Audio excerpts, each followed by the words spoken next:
عمد وبسط الأرض على ماء جمد وقسم الرزق في عباده ولم ينس أحد والصلاة والسلام على حبيبه من لا نبي بعد وعلى آله وأصحابه وأولياء أمته وأمته دائما أبد. أما بعد فأعوذ بالله من الشيطان الرجيم. بسم الله الرحمن الرحيم. اليوم أكملت لكم دينكم وأتممت عليكم نعمتي ورضيت لكم الإسلام دينا. صدق الله العلي العظيم. ببركة إن الله وملائكته يصلون على النبي يا أيها الذين آمنوا صلوا عليه وسلموا تسليما. الصلاة والسلام عليك يا سيدي يا رسول الله. الصلاة والسلام عليك يا سيدي يا حبيب الله. الصلاة والسلام عليك يا سيدي يا خاتم الأنبياء وعلى آلك وأصحابك يا سيدي يا نور من نور الله.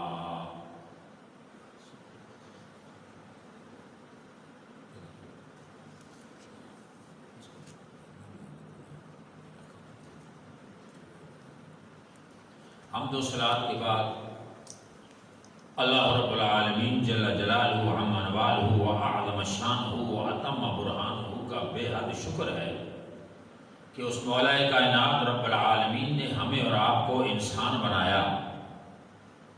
انسان بنا کر وَلَقَدْ كَرَّمْنَا بَنِي آدَمَ کا تاج پہنایا کہ ساری مخلوق سے اشرف المخلوقات بنایا اور ہر قسم کی نعمتوں سے نوازا.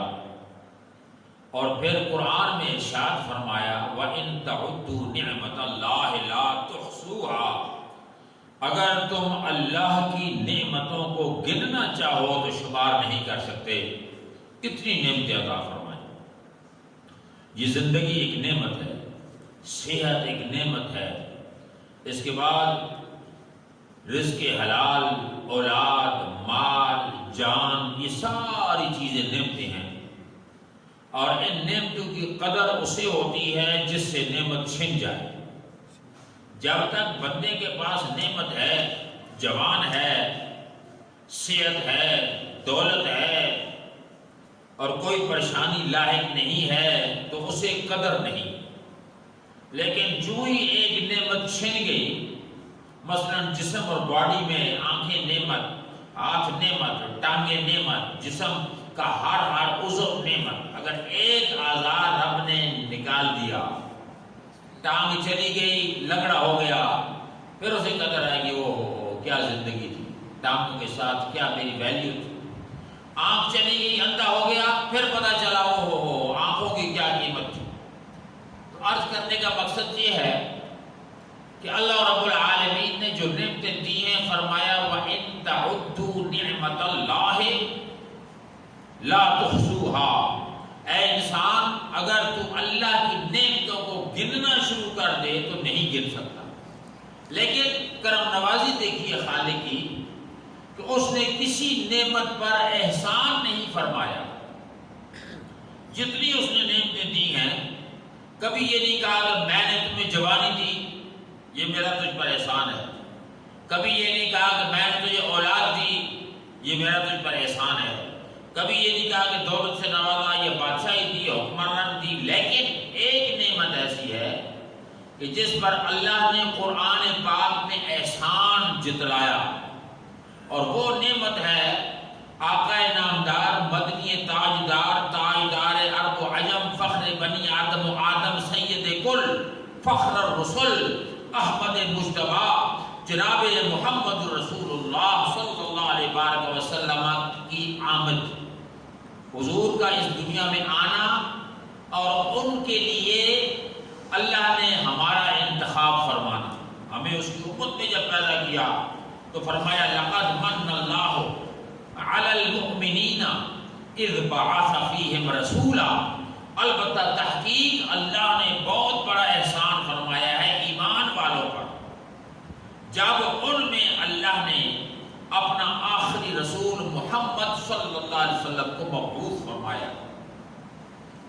تو یہ بہت بڑا انعام ہے کہ کسی کو کہیں کی حکومت ملی ہے، کسی کو کہیں کا خزانہ ملا ہے۔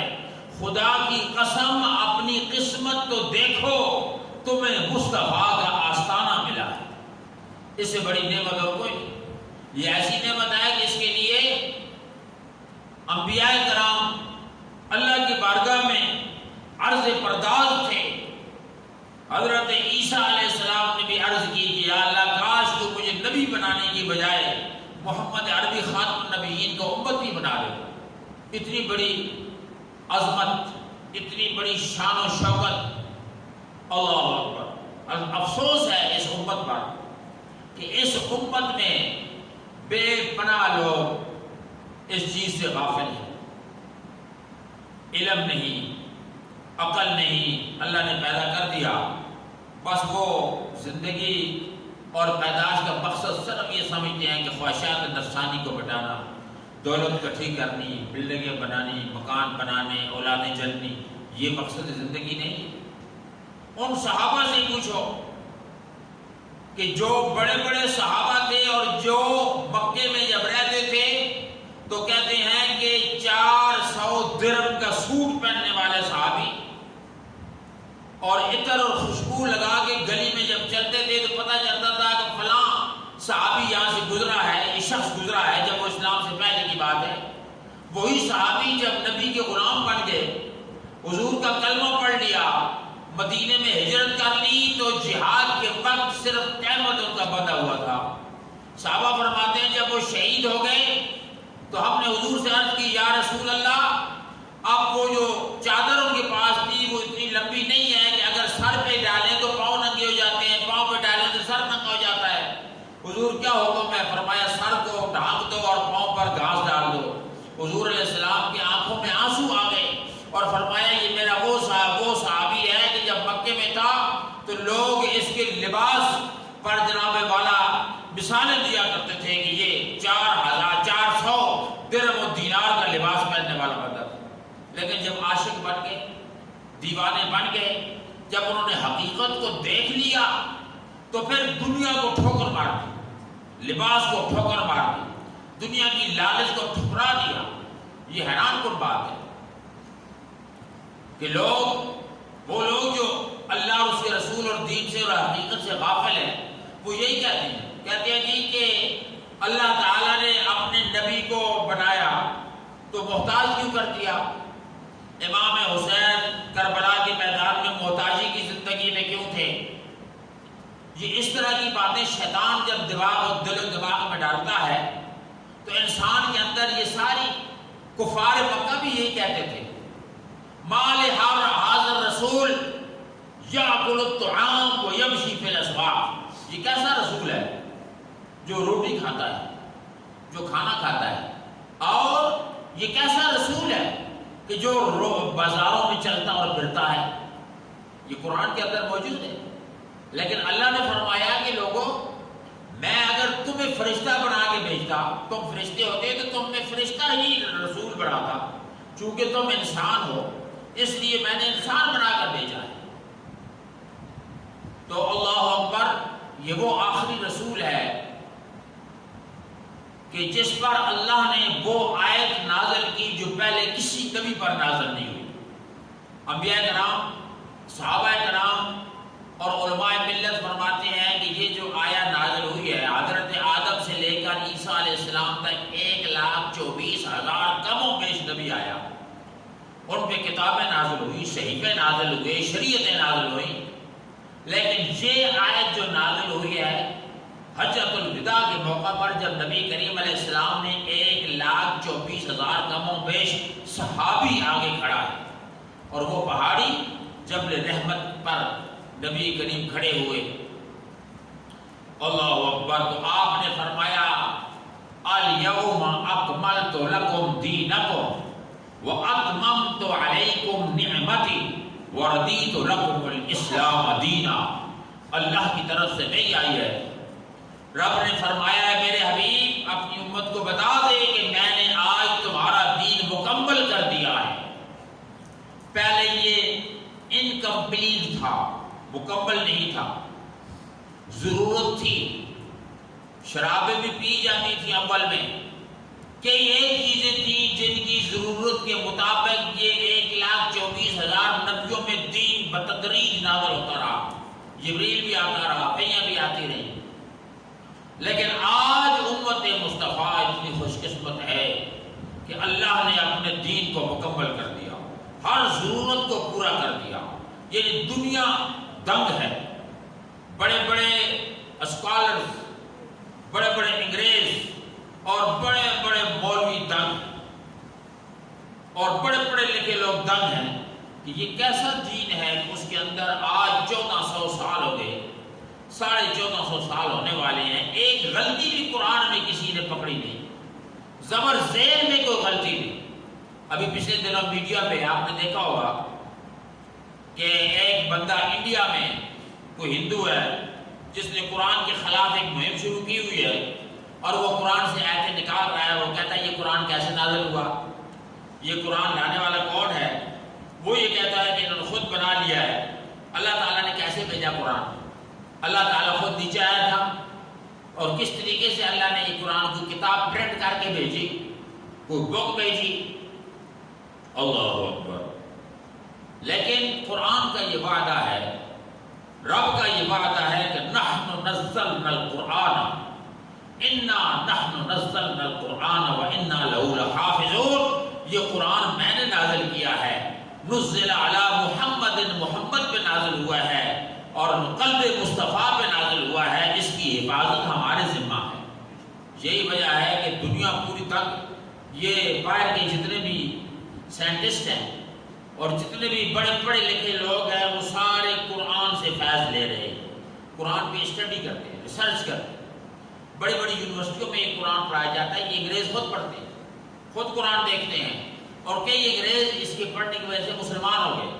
وہ کہتے ہیں جی آج تک ہم نے قرآن میں ہر نئی چیز تلاش کی ہے، یعنی یہ سارا یہ ایٹمی دور، یہ سارا ابھی جو جتنا بھی ماڈرن دور میں ہم چلے ہوئے ہیں، یہ سارا قرآن میں موجود ہے اللہ تعالیٰ نے۔ لیکن اللہ کی مرضی ہے کہ وہ جس طرح جس کو چاہے، حضرت ابراہیم خلیل اللہ کو جلتی ہوئی آگ میں پھینکوا کے وہ آزماتا ہے، اسماعیل ذبیح اللہ کو چھری کے نیچے رکھ کے وہ آزماتا ہے، اور جناب موسیٰ کلیم اللہ پر کو دور کا پہاڑ اٹھا کے آزماتا ہے۔ یہ رب کی مرضی ہے کہ جیسے چاہے، ورنہ حضرت سلیمان علیہ السلام نے جب رب سے دعا کی رب ہب لی ملکا لا ینبغی لأحد من بعدی، یا اللہ مجھے ایسی بادشاہی عطا فرما دے کسی اور کو ایسی میسر نہ ہو، تو اللہ نے بادشاہ بنا دیا، اور ایسا بادشاہ بنایا کہ ان کا تخت جو ہے 100 کلومیٹر لمبا تخت تھا، 100 کلومیٹر، اور اس کے اندر چرند پرند حیوان انسان جنات اس کے اوپر ہوتے تھے، اس میں تخت سلیمان بھی ہوتا تھا، تخت پر یہ بیٹھتے تھے، اور وہ جو تخت تھا، وہ جو 100 کلومیٹر والا جو بہت بڑا تخت سلیمانی تھا، وہ ہوا میں اڑتا تھا، اور اڑ اڑ کے جب مدینہ پاک آیا تو رب نے فرمایا سلیمان یہاں میرا آخری محبوب آئے گا، یہاں اترو اور اتر کے سلام پیش کرو۔ جب مکہ سے گزرا تو بھی یہ حکم ہوا۔ تو عرض کرنے کا مقصد یہ ہے رب چاہتا تو ان نبیوں کو بڑا کچھ پاور اور اسٹرانگ، لیکن پھر امتحان نہیں ہو سکتا تھا۔ یعنی دشمن اگر آپ کا کمزور ہے، دشمن کو کمزور کر دو تو پھر آپ کا امتحان کیا ہے؟ اللہ نے ادھر موسیٰ علیہ السلام کو طاقت دولت کے لحاظ سے کمزور کیا، سامنے فرعون تھا، فرعون کو دولت دی، پیسہ دیا، فوجیں دی، اور موسیٰ علیہ السلام نے کہا یا اللہ اس کو تو نے سب کچھ دیا ہے، دولت دی ہے، مال وغیرہ دیا ہے، سب کچھ ہے، تو ہم اس کا کیا مقابلہ کریں گے؟ فرمایا موسیٰ فکر نہ کر، یہ تیرا ڈنڈا جو ہے نا، ڈنڈا، یہ ڈنڈا تو لے جا، یہی ڈنڈا کافی ہے اس کے لیے۔ اللہ اکبر۔ عصائے کلیم اژدہائے غضب تھا اور گروں کا سہارا عصائے محمد صلی اللہ علیہ وسلم۔ تو عرض کرنے کا مقصد یہ ہے کہ اللہ تعالیٰ نے یہ کائنات میں جو کچھ بھی پیدا کیا، میں سوچ رہا تھا کہ میں کس موضوع پہ تقریر کروں، لیکن جس وقت سے ہم اور آپ گزر رہے ہیں بڑا پرفتن دور ہے۔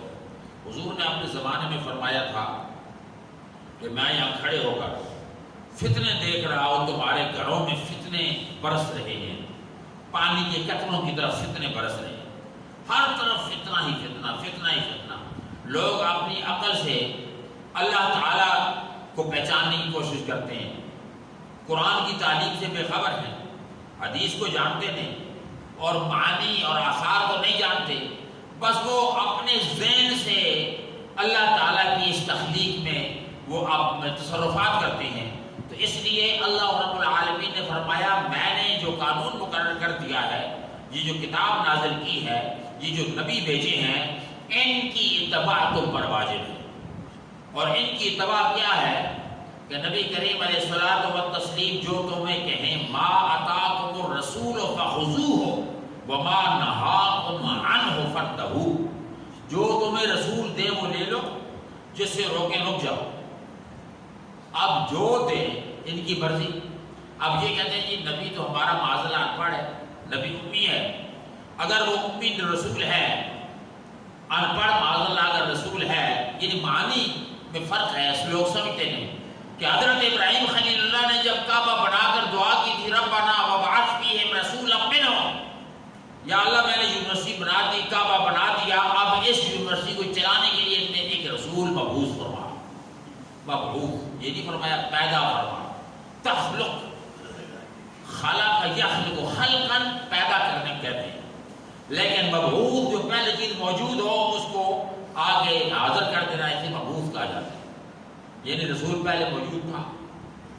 اللہ ربنا وابعث فیہم رسولا منہم، یا اللہ انہی لوگوں میں سے ایک ایسا رسول مبعوث فرما یتلو علیہم آیاتک ویعلمہم الکتاب والحکمہ ویزکیہم، جو ان پر قرآن پڑھے، قرآن کی آیتیں تلاوت کرے، پڑھائے، اور جناب یعلمہم الکتاب تعلیم دے کتاب کی، ویزکیہم اور ان کے دلوں کو بھی صاف کرے، تزکیہ کرے، ایسا رسول بھیج۔ تو مطلب یہ ہے کہ ابراہیم خلیل اللہ ہزاروں سال پہلے اللہ سے یہ دعا کر رہے ہیں کہ ایک ایسا رسول بھیج جو ان کو پڑھائے۔ تو کیسے ہو سکتا ہے کہ اللہ ان کی دعا کو رد کرے اور ان پڑھ رسول بھیج دے؟ اب اس امت نے جو بدبخت تھے، بدبخت امتی، گستاخ امتی، وہ انہوں نے اس چیز کو سمجھا نہیں کہ اگر نبی امی کہا گیا، رسول نبی الامی کہا گیا، تو امی کا یہ مطلب تھوڑی ہے کہ ان پڑھ معاذ اللہ، یعنی یہ ہے کہ ان کا کوئی استاد نہیں، دنیا میں مخلوق میں ان کا استاد رب ہے۔ الرحمن علمہ القرآن خلق الانسان، رحمان نے قرآن سکھایا اور پھر انسان پیدا کیا۔ قرآن نے ہمیں یہ جواب دیا کہ رحمان جو رب ہے اس نے سب سے پہلے قرآن سکھا دیا۔ کس کو سکھایا؟ جو اس کا محبوب تھا، جو انسان سے پہلے تھا۔ اصل بات یہ ہے کہ یہ جو دنیا بنی ہے، یہ جو کائنات بنی ہے، یہ صرف امتحان کے لیے بنی ہے، ورنہ اللہ تعالیٰ کسی چیز کا محتاج نہیں، نہ ہمارے سجدوں کا محتاج ہے، نہ ہمارے رونے کا محتاج ہے۔ رب تعالیٰ نے پوچھا کہ یا اللہ یہ تو نے اتنی بڑی دنیا کیوں بنائی؟ کہیں دکھ ہے، کہیں پریشانیاں ہیں، کہیں تکلیفیں ہیں، کہیں لڑائی ہے، کہیں مار دھاڑ ہے، کہیں ظلم و ستم ہے۔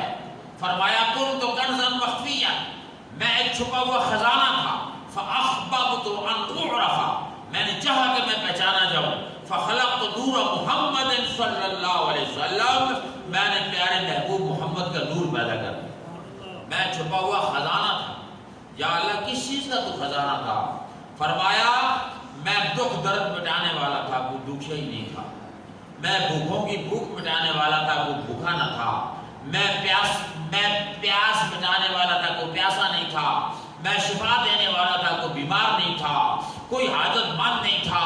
تو یہ ساری پریشانیوں پر میں اپنے خزانے لٹانا چاہتا تھا۔ ان خزانوں کے لٹانے کے لیے انما انا قاسم واللہ یعطی، حضور فرماتے ہیں رب ہے قاسم، یہ ہے موتی، دیتا وہ ہے، دلاتے یہ ہیں۔ رب کی بخشش، ان کا صدقہ، کھاتے ہم ہیں، کھلاتے یہ ہیں۔ یہ نبی ایسا پیدا کیا، نور پیدا کیا، نور۔ دنیا کے سب راز کہانی میں آ گئے، رازے جنو شگفتہ بیانی میں آ گئے، بوڑھے پلٹ کے دورے جوانی دریا جو خشک تھے وہ روانی میں آ گئے. خالق نے اپنی قدرت کا جلوہ دکھا دیا, ایک خوبیوں والا محمد بنا دیا. یہی وجہ ہے کہ صحابہ کرام جو دیوانے ہو گئے تھے, حضور پر دیوانہ وار محبت کرتے تھے, کپڑے انہوں نے پھینک دیے, اتار دیے, تہمت باندھ کر نبی کے پیچھے ہجرت کرنے والے کے صحابوں کے پاؤں میں, صحابہ کرام کے پاؤں میں جوتے بھی نہیں تھے, وہ بھی نبی کے لیے دیوانے ہو گئے تھے. ان دولت مند صحابہ جو مکے میں دولت مند تھے, 4-4 ہزار درہم کا سوٹ پہننے والے صحابہ, اتنوں خوشبو لگانے والے صحابہ, آج مدینے میں آ کر نبی کے دروازے پہ بیٹھ گئے ہیں بھکاری بن کر. انہوں نے کوئی دیکھا تھا؟ انہوں نے جلوے دیکھے, انہوں نے کوئی چیز انہیں نظر آ گئی. جو بندہ جسے حقیقت جس نے نہیں دیکھی وہ تو دنیا میں مگن ہے, پاگل کی طرح زندگی میں ہے, دنیا کی حوث حرس میں پڑا ہوا ہے. لیکن جس نے حقیقت کے جلوے دیکھ لیے ہیں, جس نے نظارے دیکھ لیے ہیں, یہ غازی ممتاز جو تھا, غازی ممتاز نے کیا دیکھا تھا کہ جناب یہ کہتا ہے کہ میں نے حضور علیہ السلام کو بنفس نفیس حیات میں نبی کریم کو میں نے دیکھا, میرے پاس تشریف لائے. آپ جس کے گھر میں نبی آ جائیں اور جس کے پاس آ کر نبی سے مصافحہ ہو جائے, کلام ہو جائے, اس بندے کی زندگی میں پھر دنیا کی کوئی حاجت نہیں رہتی. اس کی حاجت آخری تمنا یہی ہے کہ مومن کی کہ اللہ کا محبوب جو ہے اس کے دیدار کرنا.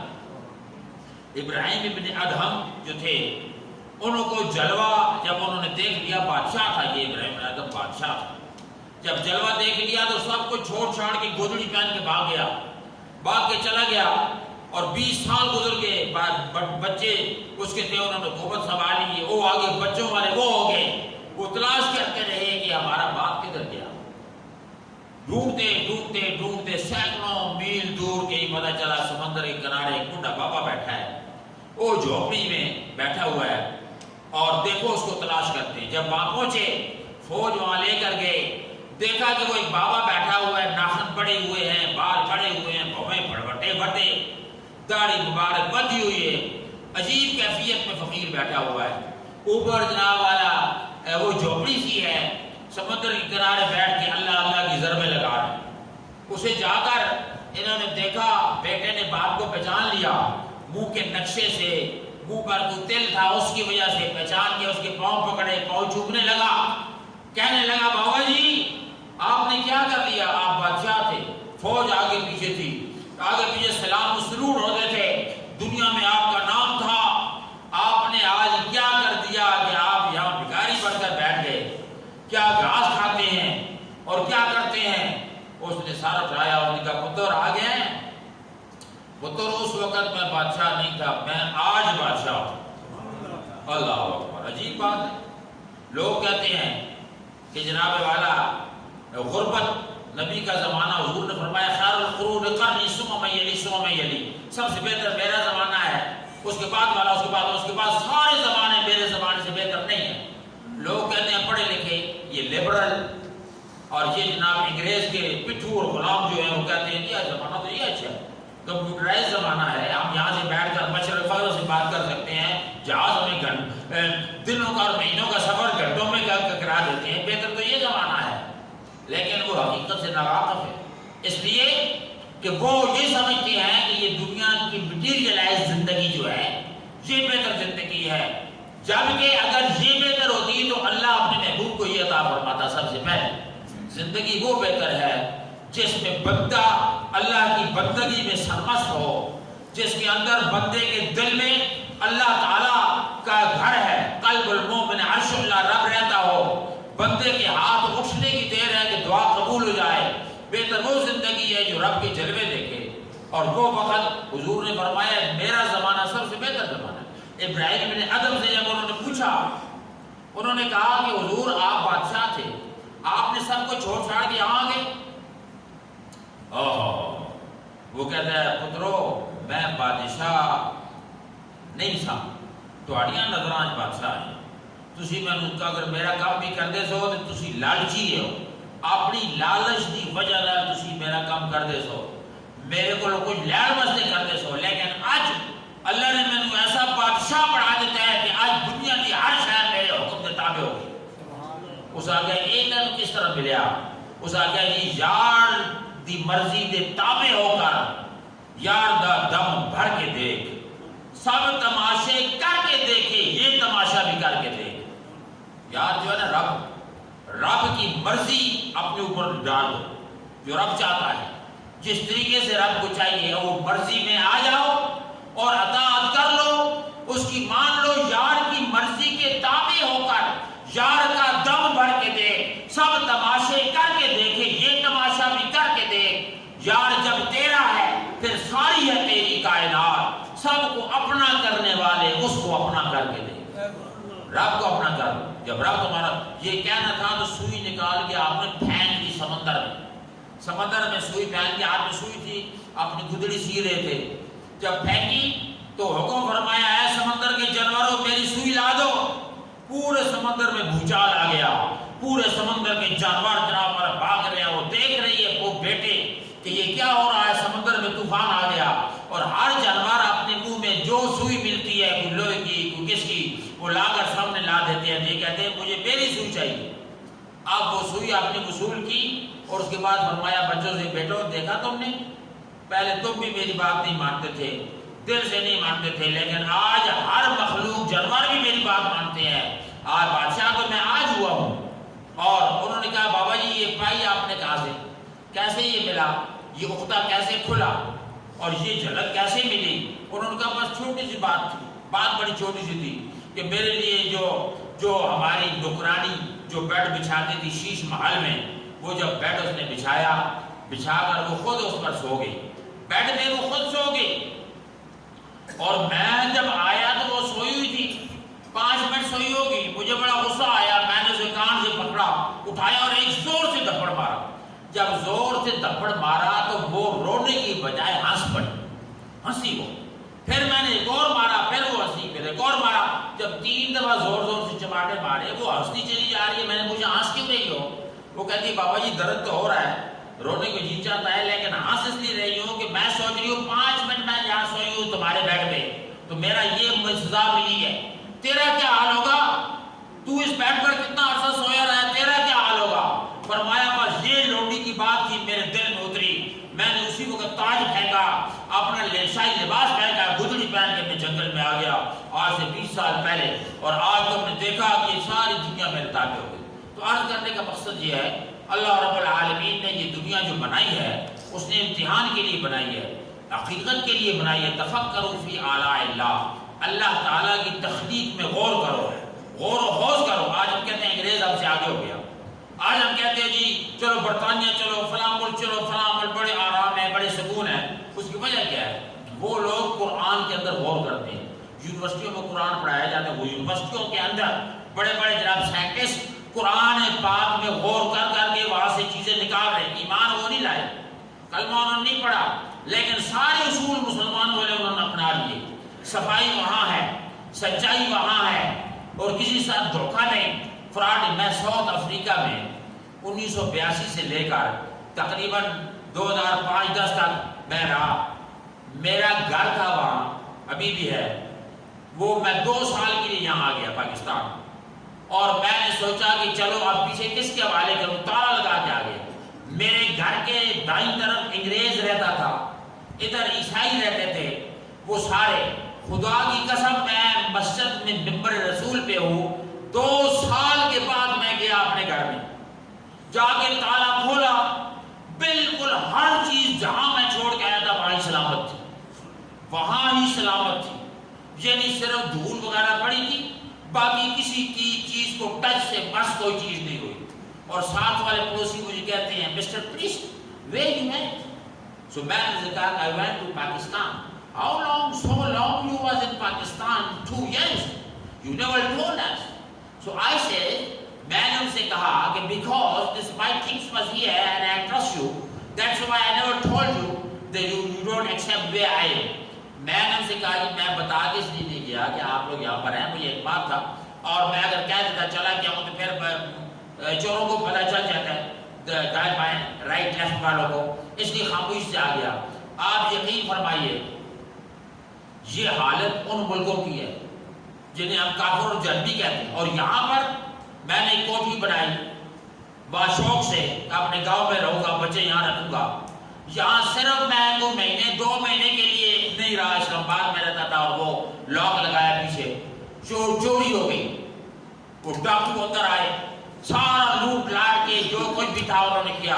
آپ اندازہ فرمائیے کہ آپ کس نام کے مسلمان ہیں؟ ہمیں شرم نہیں آتی کہ ہم لوگ نہ ایمان، نہ کلمہ، نہ نماز، نہ سچائی، نہ صفائی۔ مولانا خادم حسین رضوی رحمۃ اللہ علیہ جیسے اگر قائد ہمیں ملے، خدا شاہد ہے اگر 10 سال اللہ انہیں اور زندہ رکھ لیتا تو کایا پلٹ جاتی۔ ایسا اگر کوئی مل جاتا کہ ہمیں وہ لوگ چاہیے جو ہمیں صراط مستقیم دکھائیں، ہمیں وہ چاہیے جو بہادر و جری ہوں، ہمیں ایسے بندے چاہیے جو حق اور صداقت کا پرچم بلند کریں۔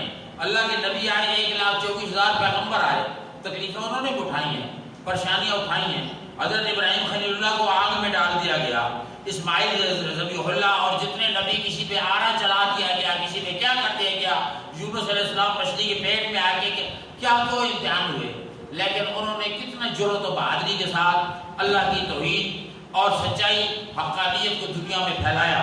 تو اس کا مطلب یہ تھا کہ جب یہ جرأت و بہادری کرتے چلے جائیں گے تو اللہ تعالیٰ کی رحمتیں نازل ہوتی چلی جائیں گی۔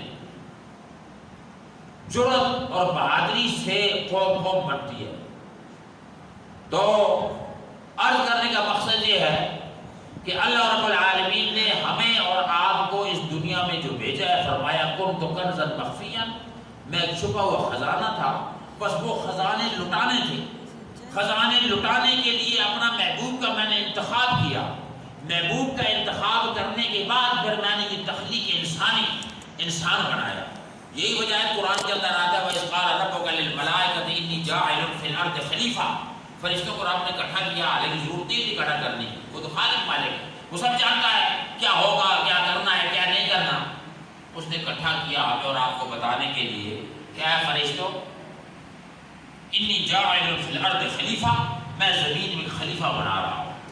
اب آپ اندازہ فرمائیے، رب انسان بنا رہا ہے، خلیفہ تو نہیں بنا رہا تھا، انسان بنا رہا ہے، بشر بنا رہا ہے، 2 ٹنگا جانور بنا رہا ہے، زبان اس کی ہوگی، اس کا یہ ہوگا انسان، لیکن رب نے انسان کی پاور بیان کی فرشتوں کے آگے کہ میں ایسی مخلوق بنا رہا ہوں جو میرا ڈپیوٹی ہوگا، میرا اسسٹنٹ ہوگا، میرے نور کے جلوے اس کے اندر ہوں گے اور میرے سارے کمالات کا وہ جو ہے محمل و حامل ہو کر آگے کمالات کو بھیجے گا۔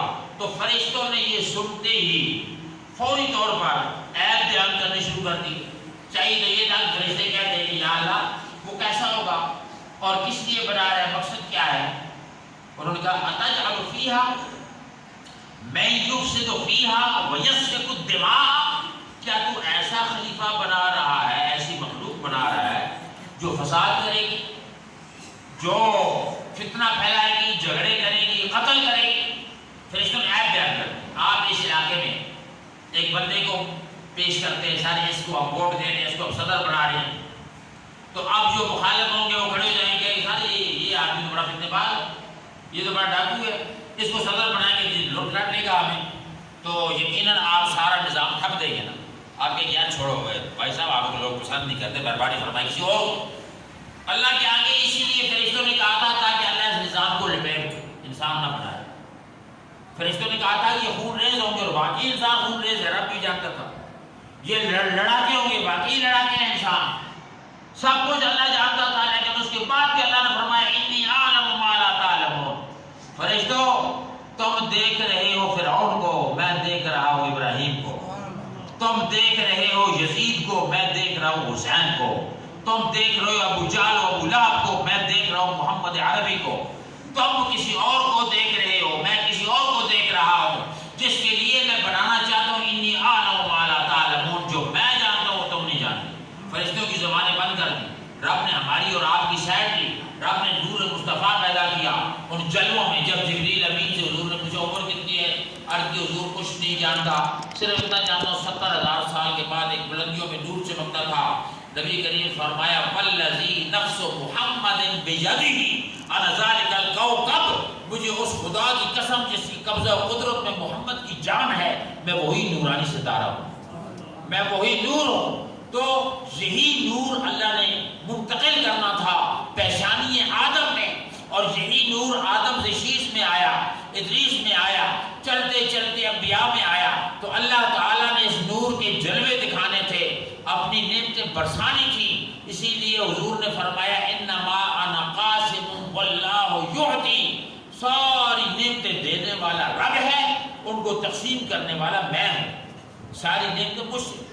قرآن پاک میں آتا ہے اذا اراد اللہ شیئا ان یقول له کن فیکون، جب اللہ کی چیز کے بنانے کا ارادہ کرتا ہے تو اس سے کہتا ہے ہو جا، وہ ہو جاتا ہے۔ اور علماء مفسرین نے اس پر بڑی بحث کی ہے، انہوں نے کہا یہ کس سے کہتا ہے جب چیز ہی نہیں، اللہ نے مثلا انسان بنانا، اللہ تعالیٰ نے کوئی چیز بنانی ہے اور یقول اللہ کن فیکون، اس سے کہتا ہے ہو جا تو وہ ہو جاتی ہے، تو وہ کون سی چیز ہے، بنی نہیں ابھی تک، تو رب اس سے ہی کہتا ہے بن جا، وہ تو ہے ہی نہیں، وجود ہی نہیں اس کا۔ تو وہاں فرمایا نہیں، اللہ نور محمد سے کہتا ہے صلی اللہ علیہ وسلم کہ اے میرے حبیب کے نور، میں یہ بنانے کا خیال کر رہا ہوں، میں یہ تخلیق کرنا چاہتا ہوں، کن ہو جا، تو پیارے محمد کے واسطے سے وہ چیز تخلیق ہو جاتی ہے، موجود ہو جاتی ہے۔ اللہ اکبر۔ حضور نے فرمایا، ایک دفعہ سیدہ عائشہ رضی اللہ تعالی عنہ پریشان تھی حضور علیہ السلام کی تکلیف کو دیکھ کر، حضور نے فرمایا عائشہ تو پریشان نہ ہو، مجھے قسم اس خدا کی اگر میں چاہتا تو یہ جبل احد سونا بن کر میرے ساتھ چلتا، یہ پہاڑ چاندی اور سونے کے ہو کر میرے ساتھ چلتے، لیکن میں یہ غریبوں میں آیا ہوں، غریب کو پسند کرتا ہوں۔ اللہ احینی مسکینا وامتنی مسکینا واحشرنی فی زمرۃ المساکین، یا اللہ مجھے مسکین بنا کے رکھ، مسکینوں کا ساتھی اور دوست بنا کے رکھ، اور قیامت میں مسکینوں میں مجھے اٹھا۔ انہوں نے مسکینی کو پسند کیا، اس لیے کہ مسکینی کے اندر قدر ہوتی ہے، عزت ہوتی ہے، ادب ہوتا ہے، لیکن جب بندہ مالدار ہو جاتا ہے، دولت آ جاتی ہے، تو وہ اس کی آنکھوں میں اندھیرا آ جاتا ہے، ظلم و ستم پہ اتر آتا ہے۔ اس لیے میرے آقا نے غربت و مسکینی کو پسند فرمایا۔ تو اللہ رب العالمین نے یہ ساری کائنات جو تخلیق کی ہے، اس کا لب لباب یہ ہے، مقصد یہ ہے، رب نے فرمایا میں نے خزانے بانٹنے تھے، اس خزانوں کے بانٹنے کے لیے میں نے اپنے نبی کا انتخاب کیا، اور اب نبی کا در ہے وَلَوْ أَنَّهُمْ إِذْ ظَلَمُوا أَنفُسَهُمْ جَاءُوكَ فَاسْتَغْفَرُوا اللَّهَ وَاسْتَغْفَرَ لَهُمُ الرَّسُولُ لَوَجَدُوا اللَّهَ تَوَّابًا رَحِيمًا۔ قرآن کہتا ہے اگر تم اپنی جانوں میں ظلم کر بیٹھو، پریشان نہ ہو، ڈرو نہیں، پیارے محمد کے دربار پہ چلے جاؤ، یہ دربار محمد ہے، یہاں ملتا ہے بن مانگے، ارے نادان یہاں دامن کو پھیلایا نہیں کرتے، یہ دربار محمد ہے، یہاں اپنوں کا کیا کہنا، یہاں سے ہاتھ خالی غیر بھی جایا نہیں کرتا۔ حضرت ابو ہریرہ جب آئے نا نبی کریم کے دربار میں، حضور بیٹھے ہوئے تھے آگے آگے، یا رسول اللہ آپ کی حدیثیں سنتا ہوں، واز سنتا ہوں، تقریریں ادھر کان میں جھک جاتی ہے، ادھر سے نکل جاتی ہے، یاد کچھ نہیں رہتا۔ فرمایا دامن بچھاؤ، دامن بچھاؤ۔ جب دامن بچھایا حضور نے چلو بھر کے اس کے دامن میں ڈالا، فرمایا سینے سے لگا لو۔ حضرت ابو ہریرہ فرماتے ہیں خدا کی قسم جب میں نے وہ دامن سینے سے لگایا تو 14 طبق روشن ہو گئی، اوپر سے نیچے تک نہیں، اوپر تک سب روشنائی ہو گئی۔ صحابہ نے پوچھا ہم نے دیکھا کچھ نہیں، کچھ نظر نہیں آیا، حضور نے کیا ڈالا؟ انہوں نے کہا نادانو یہ تو طیبہ سے منگائی جاتی ہے، یہ تو طیبہ سے منگائی جاتی ہے اور آنکھوں میں سمائی جاتی ہے، تو عید کی میں پیالوں سے نہیں، یہ تو نظروں سے پلائی جاتی ہے۔ تو یہ حضور علیہ السلام کو اللہ ہوتا ہے، یا رسول اللہ، یا رسول اللہ۔ تو عرض کرنے کا مقصد یہ ہے کہ پیارے آقا صلی اللہ علیہ وسلم کو رب نے اس لیے بھیجا، فرمایا الیوم اکملت لکم دینکم، لوگوں میں نے تمہارا دین مکمل کر دیا۔ یہ آیت جو میں نے پڑھی تھی جس موضوع پہ میں گفتگو کر رہا تھا کہ تمہارا دین مکمل ہو چکا ہے، ضابطہ حیات مکمل ہو چکا ہے۔ ما آتاکم الرسول فخذوہ، نبی جو عطا کر دے اس پہ شاکر ہو جاؤ، اور نبی کریم جس سے روکے اس سے رک جاؤ، اور وَلَكُمْ فِي رَسُولِ اللَّهِ أُسْوَةٌ حَسَنَةٌ، رسول اللہ کی زندگی تمہارے لیے نمونہ حیات ہے، دین و دنیا میں تمہیں مقصود گر آرام ہے، ان کی باتیں مان لو، ان کا دامن تھام لو جن کا محمد نام ہے۔ تو نبی سے لو لگا لو، جان لے ایمان کی ہے جان حب مصطفیٰ، اور بجوز حب نبی مردود ہے ذکر خدا۔ ایک بندہ لا الہ الا اللہ پڑھتا رہے، ساری زندگی پڑھتا رہے، خدا کی قسم وہ جنت میں نہیں جا سکتا جب تک محمد رسول اللہ نہ پڑھے۔ جان لے ایمان کی ہے جان حب مصطفیٰ، اور بجز حب نبی مردود ہے ذکر خدا۔ سجدہ کرنا ہو تو یوں کر کہ سر کو سجدے میں جھکا، سر خدا کے واسطے، دل مصطفیٰ کے واسطے، دل میں محمد کی محبت ہو اور سر رب کے آگے جھکا ہو تو تب رب مانتا ہے۔ اسی لیے رب نے قرآن میں بے جگہ فرمایا میں یؤتی الرسول فقد اطاع اللہ، جو نبی سے محبت فرمایا ان کنتم تحبون اللہ فاتبعونی یحببکم اللہ، اگر تم مجھ سے محبت کرتے ہو، میرے حبیب سے کہہ دو رب سے پیار کرتے ہو تو میری اتباع میں آ جاؤ، میری غلامی اپنا لو، رب تم سے محبت کرنی شروع کر دے گا۔ تو عرض کرنے کا مقصد یہ ہے، زندگی کا لب لباب یہ ہے کہ نیز بن جاؤ، نبی کے طریقے کو اپناؤ، پیارے آقا صلی اللہ علیہ وسلم کی سنتوں پہ چلو تو دیکھو تمہاری دنیا بھی اچھی ہوگی، آخرت بھی اچھی ہوگی۔ ٹائم بڑا کم ہے، سنتیں پڑھنی ہے، خطبہ پڑھنا ہے، انشاءاللہ 1:30 بجے نماز ہوگی۔ اللہ تعالیٰ پاکستان میں ہے۔ اچھا، عرض کرنے کا مقصد یہ ہے، حضور علیہ السلام سے صحابہ نے صحابہ اٹھے، عرض کی یا رسول اللہ ای الاعمال افضل، ہمیں بتائیے کہ ہم کون سا کام کریں کہ ہم سیدھے جنت چلے جائیں گے، سب سے بہتر کام کیا ہے؟ Point to point. He asked one question only, never else. بالکل بناب ایک سوال، اور حضور اتنے علم والے، حکمت والے اور اتنے علیم ہیں کہ آپ نے اس ایک سوال کا ایسا جواب دیا کہ سب کی بولتی بات ای الاعمال افضل، سب سے بڑا عمل کون سا ہے جس کی وجہ سے رب بھی راضی ہو جائے، جنت بھی مل جائے، آپ بھی راضی ہو جائیں؟ فرمایا ادخال السرور علی قلب مومن، مومن کسی کا دل خوش کر دینا سب سے بڑا افضل عمل ہے۔ نہ نماز کا ذکر ہے، نہ قرآن کا ذکر ہے، نہ مفتی بننے کا ذکر ہے، نہ شیخ الحدیث بننے کا ذکر ہے، نہ شیخ القرآن بننے کا ذکر ہے۔ حضور نے کتنا اچھا پوائنٹ دیا، فرمایا دوئے نہ دل خوش کرو، دوئے نہ دل خوش کر لو تو سب تو بڑا رب بھی خوش ہو جائے گا۔ اور پھر انہوں نے ایک اور سوال کر دیا یا رسول اللہ من خیر الناس، سارے بندیاں میں جو چنگا بندہ کہڑا ہے؟ کیا پوائنٹ کے سوال؟ صحابہ کرام بھی علم والے تھے نا، ایک نے ادھر سوال کیا دوسرا ادھر سے کھڑا ہو گیا، پیارے آقا تو سبحان اللہ علم و حکمت والے تھے، پہلے کو بتایا کہ سب تو بڑا عمل ایک ہے کہ دوئے بندے نہ بھلا کرو، دوئے بندے نے کام آؤ دل خوش کر دو کسی کا، اور اس سے جس نے کہا من خیر الناس یا رسول اللہ، حضور سب تو بہتر بندہ کیڑا ہے؟ آپ نے فرمایا خیر الناس من ینفع الناس، سارا کو چنگا بندہ او نہیں جڑا لوگاں نو نفع پہنچاوے، دوئے نفع پہنچاوے، رستے وچ کانٹے نہ بچھائے۔ حضرت خواجہ نظام الدین اولیاء فرماتے ہیں کہ راستے سے کانٹے اٹھانے والے بنو، بچھانے والے نہ بنو۔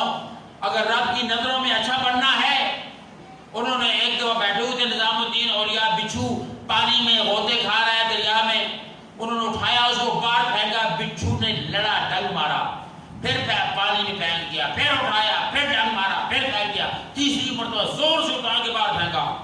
پوچھا اوے بچھو میں تینوں غوطے کھانا تو بچا رہا، مرنے تو بچا رہا، تو میں نے ڈنگ ماری جا رہے، یہ ہے کہ اللہ کا ولی تھا، اللہ نے کلام کیا تو بچھو کو رب نے زبان دے دی، بچھو کہنے لگا جی یہ میری فطرت ہے ڈنگ مارنا، دس از مائی نیچر، آپ مجھے جتنا بچائیں گے میں اتنا آپ کو ڈنگ مارتا جاؤں گا۔ تو کچھ لوگوں کا نیچر ہوتا ہے آپ بھلا کریں وہ آپ سے برا کریں گے، آپ اس کو کچھ دیں وہ آپ کی ہمیشہ بیک غلطی باتیں کرتے رہیں گے، آپ اس کی فکر نہ کریں۔ نظام الدین اولیاء کہتا ہے اس کی فکر آپ نہ کریں، آپ اس کے ساتھ بلائی کرتے جائیں، ایک دن وہی آپ کے قدموں میں آ جائے۔ اور پھر بچھو نے سوال کیا کہ حضور میں جب ڈنگ مار رہا ہوں آپ کو تکلیف ہو رہی ہے، زہر چڑھ رہا ہے، تو مجھے مرنے دو، مجھے کیوں باہر پھینک رہے ہو؟ آپ نے فرمایا بچھو اگر تیری فطرت ڈنگ مارنا ہے تو نظام الدین کی فطرت ڈوبتے ہوئے کو بچانا ہے۔ مومن وہ ہوتا ہے جو ڈوبتے ہوئے کو بچائے۔ پیارے آقا نے ہمیں اسی لیے فرمایا، اور مولانا روم رحمۃ اللہ علیہ نے اس پر فرمایا کہ دل بدست آور کے حج اکبر است، از ہزاراں کعبہ یک دل بہتر است، کعبہ بنیاد خلیل اکبر است، اور دل گزرگاہ جلیل اکبر است۔ فرمایا کہ ہزار کعبے کے طواف سے بہتر کسی مسلمان بھائی کی مدد کرنا، کسی روتے کو ہنسا دینا، کسی حاجت مند کی حاجت پوری کر دینا، کسی پریشان حال کی پریشانی دور کر دینا، کسی کے سر پر دست شفقت رکھ لینا ہزار کعبے کے طواف سے بہتر ہے۔ یہ دنیا کتنی پاگل ہے، ہم لاکھوں روپیہ خرچ کر کے وہاں جاتے ہیں، اور جناب طواف حج مڑ کے حاجی صاحب جی میرا پتر بھی حاجی میری بیوی بھی حاجی، لیکن ادھر اعمال کے اندر کوئی تبدیلی نہیں آئی کیونکہ پڑوسیوں سے ناراض، ماں اس سے ناراض، بھائیوں سے ناراض، فیملی کا وہ حق مارا ہوا ہے، تو یہ کتنی پاگل پنا ہے۔